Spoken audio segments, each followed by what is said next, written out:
ഈ പാഠപുസ്തക വിവാദം കോടതിയുടെ ഇടപെടൽ സ്വാഗതാർഹമാണ്.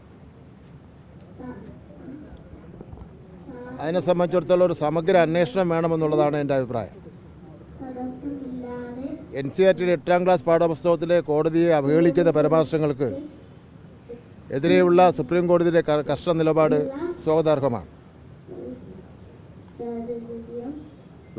നമ്മുടെ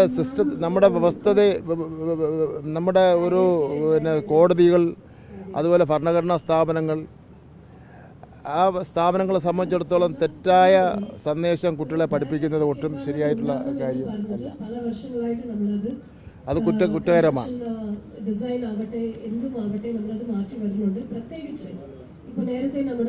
ജനാധിപത്യത്തിന് നെടുന്തൂണായിട്ടുള്ള കോടതിയെ, നീതിന്യായ വ്യവസ്ഥയെ താഴ്ത്തിക്കെട്ടുന്ന നിലയിൽ കുട്ടികളെ പഠിപ്പിക്കുന്നത് ഒട്ടും നമുക്ക് ഗുണകരമായ കാര്യം ആയിരിക്കില്ല. ആ നിലയിലുള്ള പാഠഭാഗങ്ങൾ ഉൾപ്പെടുത്തിയത് അങ്ങേറ്റം ദൗർഭാഗ്യകരമാണ്. ഭാവി തലമുറയെ ഭരണഘടനാ സ്ഥാപനങ്ങളെ ബഹുമാനിക്കുവാൻ പഠിപ്പിക്കേണ്ടതിന് പകരം അഴിമതിയും കാലതാമസവും ചർച്ച ചെയ്യുന്ന അധ്യായങ്ങൾ നീക്കം ചെയ്യാനുള്ള കോടതി വിധി നീതിയുക്തമാണ്. NCERT സമീപകാലത്തായി പ്രസിദ്ധീകരിച്ചിട്ടുള്ള എല്ലാ പാഠപുസ്തകവും ഒരു പരിശോധന നടത്തേണ്ടത് ആവശ്യമാണ്. പരിഷ്കാരങ്ങളുടെ പേരിൽ ചരിത്രത്തെ വെട്ടിമാറ്റിക്കൊണ്ടിരിക്കുകയാണ്.